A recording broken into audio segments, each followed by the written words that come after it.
ഇതിൻ്റെ മോൾ ഭാഗത്ത് പുലി താമസമുണ്ട്. 2-3 പ്രാവശ്യം പുലിനെ കണ്ടു. പുലിയുണ്ട്. ഫെൻസിങ് സ്വന്തമായിട്ട് ചവിട്ടി പൊട്ടിച്ചിട്ടാണ് പോണേ. അപ്പോൾ അതിനുള്ള പവറില്ല. പവറൊക്കെ കൂട്ടി വയ്ക്കേണ്ട സമയം കഴിഞ്ഞു. പ്രതിരോധത്തിന് വേണ്ടിയിട്ട് ഇതുവരെ ഫെൻസിങ്ങിൻ്റെ ഭാഗമായിട്ട് നമ്മുടെ യാതൊരു നടപടി ഇതുവരെ പൂർത്തിയായിട്ടുള്ളതാണ്. ഒക്കെ കാട്ടിക്കളഞ്ഞു. ഇൻഷുറൻസ് ചെയ്തിട്ടുണ്ട്. ഒരു കഴിഞ്ഞ കൊല്ലം ജനുവരിയിൽ ഇതുപോലെ ആന വന്ന് കളഞ്ഞിട്ട് അതിൻ്റെ പൈസ ഇതുവരെ കിട്ടിയില്ല. ചോദിക്കുമ്പോൾ ഫണ്ടില്ല എന്ന് പറയും. എന്തായാലും ഇപ്പോൾ ഞങ്ങളുടെ ജീവൻ തന്നെ ഭയങ്കര അപകടത്തിലേക്കാണ് പോയിക്കൊണ്ടിരിക്കുന്നത്. കൃഷി ചെയ്യാൻ ഇവിടെ നിർത്തിയില്ലാത്ത ഒരു അവസ്ഥയാണ് ആനയെ കൊണ്ട്. ഇനി ഒരു മനുഷ്യൻ ചത്തു കഴിയുമ്പോഴാണ് അപ്പോൾ ഗവൺമെൻറ്റും രാഷ്ട്രീയക്കാരും അതൊക്കെ ഇറങ്ങി വരുന്നത്. ഇപ്പോൾ ഒരു വർഷമായിട്ട് തീരെ ഉറങ്ങാൻ പറ്റുന്നില്ല. ഒരു ദിവസം രാത്രിയിൽ ഒരു 5 പ്രാവശ്യമെങ്കിലും എണീറ്റ് നോക്കുന്നുണ്ട്. ഉറക്കമില്ല.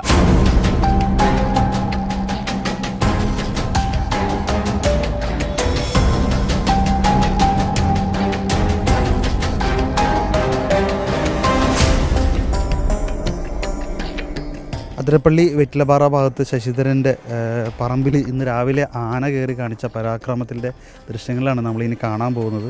രാവിലെ അദ്ദേഹത്തിൻ്റെ വീട്ടിൽ പരിസരത്തേക്ക് ഇറങ്ങി അദ്ദേഹത്തിൻ്റെ ഭാര്യയും കൂടി ആന ഓടിക്കുന്ന അവസ്ഥയും കൂടി വീട്ടിലേക്ക് കയറി വന്ന് ഓടിക്കുന്ന അവസ്ഥയും കൂടി ഉണ്ടായിട്ടുണ്ട്. നമ്മളിപ്പോൾ ഈ കാണുന്ന ഈ വഴിയിലൂടെയൊക്കെയാണ് ആന കയറി വരികയും ഈ ഒരു അടക്കാമരം ഒക്കെ തകർത്ത് നശിപ്പിച്ച് നമുക്ക് താഴെ ഇട്ടിരിക്കുന്നത് കാണാം.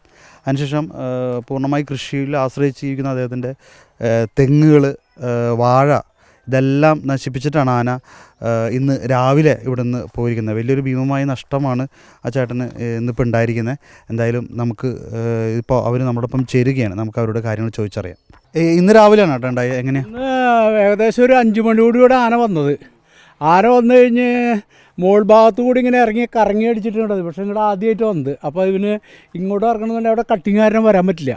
അപ്പോൾ ഇന്ന് അവൻ വഴി കണ്ടുപിടിച്ച് അതിലേ വന്ന് കറങ്ങി അടിച്ച് ഇവിടെ വന്ന് വീടിൻ്റെ അടുത്ത് ഈ മോട്ടർ വെച്ചിട്ടുണ്ട്. അതിൻ്റെ ഈ തകരത്തിൻ്റെ തട്ട സൗണ്ട് കേട്ടാൽ എനിറ്റിപ്പോൾ അവിടെയൊക്കെ തീർത്തു കഴിഞ്ഞിട്ട് അതിലേ വന്ന് ഇങ്ങനെ അവൻ കയറി ഓടി പടിഞ്ഞാറ് ഭാഗത്തോടി ഈ തേക്ക് മരത്തിൻ്റെ അടുത്ത് വന്ന് അത് കഴിഞ്ഞ് നിന്നിട്ട് പിന്നെ ഞങ്ങൾ ആന ഓടിപ്പിച്ചു, കൊല്ലാനായിട്ട് ശ്രമിച്ചു. അപ്പോൾ ഞങ്ങൾ ഓടി പെരക്കകത്ത് കയറി, അല്ലെങ്കിൽ ഞങ്ങളെ വകവരുത്തേനെ. നിങ്ങൾ ഓടിച്ചു ആന നിങ്ങളുടെ പറമ്പിൽ വന്നിട്ട്? അവിടെ വന്നിട്ട് വെച്ചാൽ അവൻ ഇങ്ങോട്ട് വന്നപ്പോൾ സ്റ്റെപ്പ് ഇങ്ങോട്ട് വെച്ചപ്പോൾ ഞങ്ങൾ ഓടി പെരക്കകത്ത് കയറി.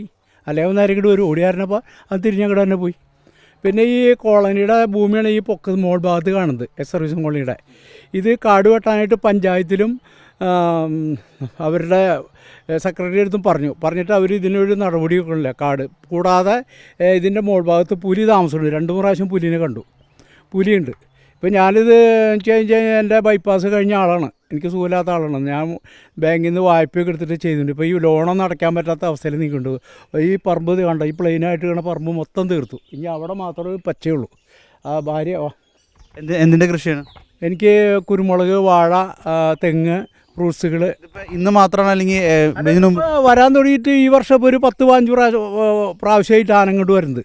ആ മുകളിലത്തെ ഇപ്പം ഞാനീ നിൽക്കുന്ന സ്ഥലം ഇവിടെ തെങ്ങും വഴി ഉണ്ടായിരുന്നില്ല. ഇതൊക്കെ പ്ലെയിനായിട്ട് ഗ്രൗണ്ട് പോലെ ഇത് മൊത്തം ആന നശിപ്പിച്ച് കളഞ്ഞതാണ്.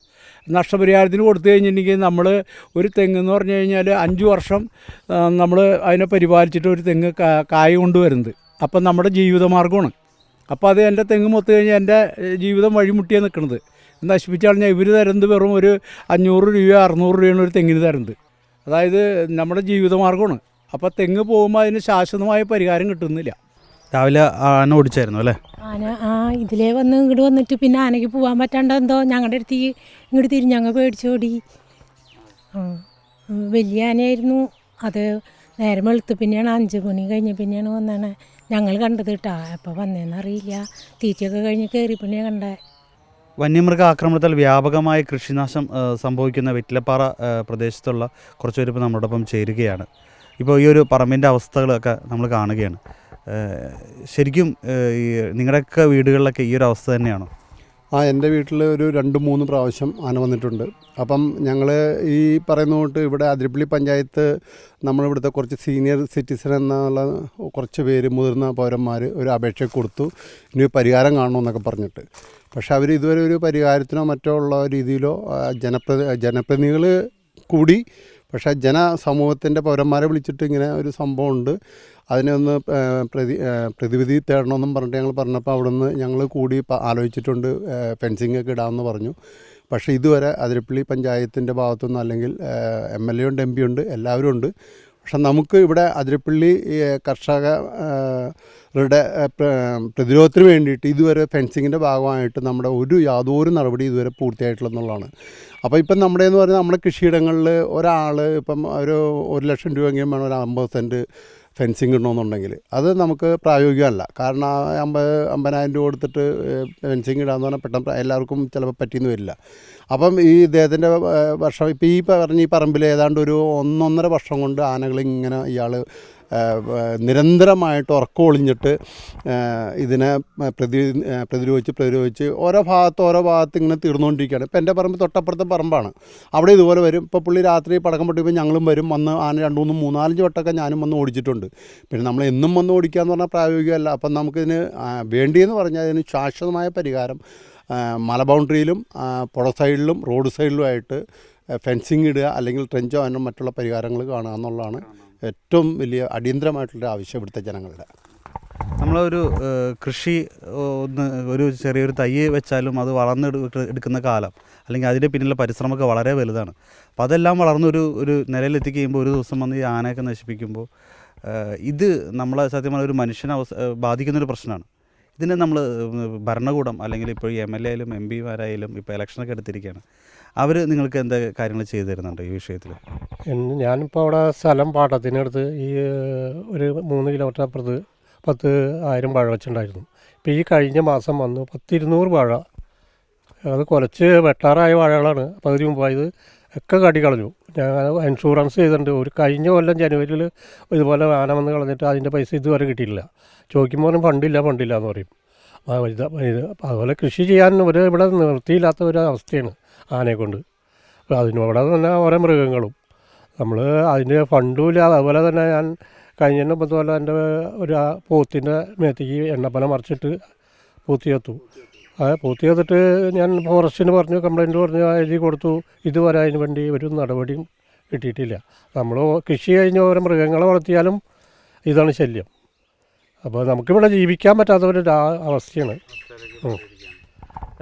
ഇപ്പോൾ ആന ഇപ്പോൾ കൃഷിയുടെ ഇത്ര നശിപ്പിച്ചിട്ടുണ്ട് ചേട്ടൻ്റെ പറമ്പിൽ. അപ്പോൾ ഈ മനുഷ്യരെ ഓടിക്കുന്ന രീതിയിലേക്ക് മാറിക്കൊണ്ടിരിക്കുകയാണ്. ഇപ്പോൾ അതെന്താണ്? കൃഷി നശിപ്പിക്കല്ല, നമ്മൾ മനുഷ്യനെ ഓടിപ്പിക്കുന്ന. ഇന്നിപ്പോൾ ഞാനും ഭാര്യയും നമ്മളെ കാണുമ്പോൾ പേടിയുണ്ടായിരുന്നു. ഇപ്പം അതില്ല. ഇപ്പോൾ ആനയ്ക്ക് ഭയമില്ല. അപ്പോൾ ആന വെച്ച് കഴിഞ്ഞാൽ മനസ്സിലായി മനുഷ്യനൊരു ചെറിയ ജീവി എന്നുള്ളതൊക്കെ അവന് മനസ്സിലായിട്ടുണ്ട്. അതുകൊണ്ടായിരിക്കണം അവൻ നമ്മളെ പ്രതികരിക്കാൻ വരുന്നത്. എന്തായാലും ഇപ്പോൾ ഞങ്ങളുടെ ജീവൻ തന്നെ ഭയങ്കര അപകടത്തിലേക്കാണ് പോയിക്കൊണ്ടിരിക്കുന്നത്. ഇനി കൂടാതെ വെച്ച് കഴിഞ്ഞാൽ ഞാനിപ്പോൾ ഇത് വളരെ ലോണൊക്കെ എടുത്തിട്ടാണ് ഇത് കൃഷികൾ ചെയ്യണത്. ഇപ്പോൾ അതിൻ്റെ പൈസ അടയ്ക്കാൻ പറ്റാത്ത ഒരവസ്ഥയിലേക്ക് നീങ്ങിക്കൊണ്ടിരിക്കുന്നത്. ഇനിയിപ്പോൾ എനിക്ക് ജപ്തിയുടെ അടുത്തേക്ക് വരാനാണ് പോകുന്നത്. കാരണം വെച്ച് കഴിഞ്ഞാൽ ആ രീതിയിൽ കാര്യങ്ങൾ നീങ്ങിക്കൊണ്ടിരിക്കുന്നത്. എന്തായാലും ഈ കൃഷിയിലുപരിയായിട്ട് ഇവിടെ വെച്ച് കഴിഞ്ഞാൽ ഈ മനുഷ്യനെ ആക്രമിക്കുന്ന പ്രവണത ആനയിലേക്ക് വന്നുകൊണ്ടിരിക്കുന്നുണ്ട്. ഇനിയിപ്പോൾ ഇവർ വെച്ച് കഴിഞ്ഞാൽ വീട് പൊളിക്കാൻ തുടങ്ങും. വീട് എൻ്റെ സൈഡിൽ ഇതിപ്പോൾ ഈ അയൽവക്കത്തെ വീട്ടിൽ തുമ്പി അടുക്കളയിലേക്ക് നീക്കിയിട്ട് ചെന്നു. അതായത് ചാരം ഉപ്പ് അരി ഉണ്ടെന്ന് കണക്കായിട്ട് ചെല്ലുന്നത്. വീടും ആക്രമിക്കാൻ തുടങ്ങും. എന്തായാലും ഭയങ്കര ഭീകരമായിട്ടുള്ള കാര്യങ്ങൾ നിങ്ങൾ. ഇനിയിപ്പോൾ കൂടാതെ വേറെ കാര്യം വെച്ചാൽ ഇവിടെ വേനൽക്കാലം വെറ്റു വരണ്ടു. തലയുടെ മുകളിൽ കൂടെ അതിരപ്പള്ളി വെള്ളം ഒഴുകുന്നത്. അവിടുന്ന് ഒരു കുട്ടിക്കനാൽ വെട്ടി കഴിഞ്ഞിട്ടുണ്ടെങ്കിൽ ഇവിടെ വെള്ളത്തിന് യാതൊരു ക്ഷാമം, കുടിവെള്ളം ഉണ്ടാവും, നനവെള്ളം ഉണ്ടാവും. ഇതിനും ഒരു നടപടി എടുക്കുന്നില്ല. വേനൽക്കാലം മറന്നാൽ വറ്റി വരണ്ടു, വെള്ളമില്ല, ഉണങ്ങി. അത്ര കഷ്ടപ്പെട്ടിട്ടാണ് ഞങ്ങളിതൊക്കെ ഉണ്ടാക്കുന്നത്. ഇതിനൊരു പരിഹാരം കൂടിയില്ല. അപ്പോൾ എത്ര തെങ്ങുകളൊക്കെ ഇപ്പം നശിപ്പിച്ചിട്ടുണ്ടാവും ഈ കുറച്ച് ദിവസങ്ങളായിട്ട്? ഏകദേശം ഒരു 10-15 തെങ്ങോളം നശിപ്പിച്ചിട്ടുണ്ട്. ഒരു വലിയ തെങ്ങിന് 1,00,000 രൂപയും അതിൻ്റെ ഒരു പകുതി വരെ ഒരു 50,000 രൂപയിൽ കിട്ടണം. എന്നാലേ ഞങ്ങൾക്ക് മുതലാവുള്ളൂ. നഷ്ടപരിഹാരം കിട്ടണം എങ്കിലേ മുതലാവുള്ളൂ. ഒരു തെങ്ങെന്ന് പറഞ്ഞാൽ അവൻ്റെ ജീവിതമാർഗം. ഇപ്പോൾ തരുന്നത് എത്രയാണ്? ഇപ്പം അവർ കൊടുത്ത് ഒരു 800 രൂപ അല്ലെങ്കിൽ ഒരു 1000 രൂപയൊക്കെ തരുള്ളൂ. ഇതുകൊണ്ടൊന്നും മുതലാവില്ല. ഒരു തെങ്ങ് വച്ച് കഴിയുമ്പോൾ തന്നെ നമുക്ക് ഒരു 1,500 രൂപ ചിലവുണ്ട്. ഒരാൾക്ക് കൂലി കൊടുക്കണം, 1000 രൂപ കൂലി കൊടുക്കണം. ഒരു തെങ്ങിന് 300 രൂപ കൊടുക്കണം. അതിനെ പരിപാലിച്ച് വളവും മരുന്നൊക്കെ ഇട്ട് ശരിയായി കഴിയുമ്പോൾ തെങ്ങ് വെക്കുമ്പോൾ തന്നെ ഒരു 1,500 രൂപ ചിലവ് വരും. പിന്നെ അതിന് വർഷം മരുന്ന് കൊടുക്കണം, വളമിടണം, അങ്ങനെ നനയ്ക്കണം. അപ്പോൾ കായ്ക്കാറ തെങ്ങ് വരുമ്പോൾ 5 വർഷം കൊണ്ട് അതിന് ആദായം വരുന്നത്. 5 വർഷത്തെ അധ്വാനമാണ് നമ്മൾ ഒരു നിമിഷം നേരം കൊണ്ട് ആന ഒന്ന് ചവിട്ടി വെച്ച് കളയുന്നത്.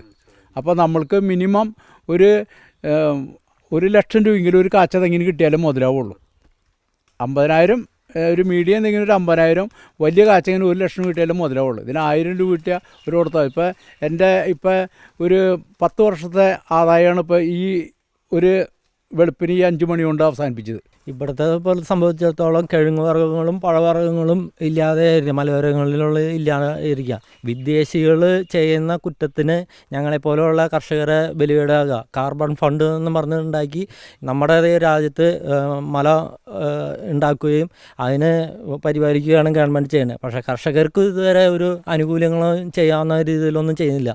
പിന്നെ ഫെൻസിങ് എന്ന് പറഞ്ഞു കഴിഞ്ഞാൽ ആനയ്ക്ക് ഏക്കാവുന്ന രീതിയിൽ പവർ കൂട്ടി കൊടുത്താൽ അതിനൊരു കാര്യമുള്ളൂ. ഈ ഉറുമ്പിന് വെച്ച് കഴിഞ്ഞാൽ ഒരു കാര്യമില്ലല്ലോ. ഇപ്പോൾ വരുന്നത് ആന ഫെൻസിങ്ങിക്ക് മരം മറച്ചിട്ടും ഫെൻസിങ് സ്വന്തമായിട്ട് ചവിട്ടി പൊട്ടിച്ചിട്ടാണ് പോണേ. അപ്പോൾ അതിനുള്ള പവറില്ല. ആ പവറൊക്കെ കൂട്ടി വയ്ക്കേണ്ട സമയം കഴിഞ്ഞു. ഇനി മനുഷ്യന് ഇപ്പോൾ ഒരു ആന ഇപ്പോൾ ഇവിടെ വലിയതായിട്ട് നടക്കുന്നുണ്ട്. ഇനി ഒരു മനുഷ്യൻ ചത്തു കഴിയുമ്പോഴാണ് അപ്പോൾ ഗവൺമെൻറ്റും രാഷ്ട്രീയക്കാരും ഇതൊക്കെ ഇറങ്ങി വരുന്നത്. ഇത് ചാവണയും മുപ്പാട് ഇതിനെ പരിഹരിക്കാനോ ഇതൊന്നും ചെയ്യാനോ നമ്മുടെ ജനങ്ങൾക്ക് ചെയ്തു കൊടുക്കാനോ ഇവിടുത്തെ ഗവൺമെൻറ്റൊന്നും മാറി വരണ ഗവൺമെൻറ് ആരായാലും ഇതിനൊരു ശാശ്വത പരിഹാരം കാണുന്നില്ല. രാവിലെ ഇവിടെ കയറിയ ആനയുടെ കാൽപാദം നമുക്ക് നന്നായിട്ട് കാണാം. കാൽപാദം ഈ ഒരു മണ്ണിൽ പതിഞ്ഞിരിക്കുന്നൊരു ഭാഗമാണ്. ഒപ്പം വളരെ ലൈവായിട്ട് ആനപ്പിണ്ടവും ഈ ഒരു പറമ്പിൽ തന്നെയുണ്ട്. ഇത് ഈ വഴിയാണോ ചേട്ടാ ആന സ്ഥിരം കയറുന്നത്? അത് മോൾ ഭാഗത്തു നിന്ന് വന്നിട്ട് സൈഡിൽ കൂടെ റോട്ടിൽ കൂടെ ഇറങ്ങി വന്നിട്ട് ഇതിങ്ങോട്ട് ഇറങ്ങി ഇതിലേങ്ങോട്ട് പോകുന്നു. ഇതാണ് വഴി സ്ഥിരം കയറുന്നത്? അല്ല, ഇത് ആദ്യമായിട്ട് വരുന്നതാ. അവൻ പടിഞ്ഞാറ് ഭാഗത്തു നിന്നാണ് വരുന്നത്. ഇത് ഇവർ വരുമ്പോൾ ഇനിയിപ്പോൾ ഇതൊക്കെ നോക്കി വെച്ചിട്ട് പോയിട്ടുണ്ട്. ഇവരെല്ലാവരും ഇത് ഫോട്ടോ എടുത്ത പോലെ അതിൻ്റെ മെമ്മറിയിൽ പോയിട്ടുണ്ട്. ഇനി വന്നിട്ട് മൊത്തം നശിപ്പിച്ചാട്ടിയാണ് ഉറപ്പൊരു ഗ്യാരണ്ടിയില്ല. അപ്പോൾ അത് നമ്മൾ തിന്നുന്ന നേരത്ത് വന്ന് നമ്മളെ കൊല്ലുന്നുള്ള കാര്യത്തിൽ ആ ഒരു സംശയമില്ല. അതാണ് ഇവിടെ നടന്നുകൊണ്ടിരിക്കുന്ന സംഭവം. വീടിനകത്ത് ഇതേപോലെ ആനപ്പിണ്ട കാണുമ്പോൾ ശരിക്കും ഭയം തന്നെ ഉണ്ടല്ലോ. ഭയം എന്ന് പറഞ്ഞാൽ ഞങ്ങൾ എന്ത് ചെയ്യാൻ പറ്റും? ഞങ്ങൾ ഇവിടെ ഇത് വിട്ട് എങ്ങോട്ടാണ് പോകുന്നത്? ഞങ്ങൾക്ക് ഇനി പോകാനൊരു ഇടമില്ല. ഞങ്ങൾ ജനിച്ചു വളർന്ന സ്ഥലം ഇവിടെ തന്നെയാണ്. അപ്പോൾ കൃഷി ചെയ്തിട്ടാണ് ഞങ്ങൾ ജീവിക്കുന്നത്. എത്ര മണിക്കാണ് രാവിലെ വന്നത്? എന്നാൽ ഒരു ഏകദേശം ഒരു 5 മണിക്ക് ടൈമിലാണ് വന്നത്. ആ സമയത്താണ് കയറി വന്നത്. ഇതിന് മുമ്പ് വന്നപ്പോഴും രാവിലെ വെളുപ്പിന് തന്നെ കൂടുതൽ ഭാഗം ഒരു 2:30 തുടങ്ങിയിട്ടുള്ള ടൈമിൽ 2:30, 3, 3:30, 4 മണി ആ സമയത്ത് കൂടുതൽ ഭാഗം വരുന്നത്. നമ്മൾ നന്നായി കിടന്ന് ഉറങ്ങുന്ന ഒരു സമയത്താണ്.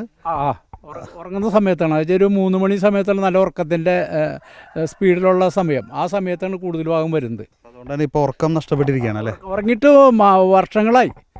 വർഷം എന്ന് പറഞ്ഞു കഴിഞ്ഞാൽ ഒരു ശരിക്കും ഇപ്പോൾ കണ്ടിന്യൂസ് ആയിട്ട് 2-3 വർഷമായി ശരിക്കും ഉറങ്ങിയിട്ട്. ഇപ്പോൾ ഒരു വർഷമായിട്ട് തീരെ ഉറങ്ങാൻ പറ്റുന്നില്ല. ഒരു ദിവസം രാത്രിയിൽ ഒരു 5 പ്രാവശ്യമെങ്കിലും എണീറ്റ് നോക്കുന്നുണ്ട്. ഉറക്കമില്ല.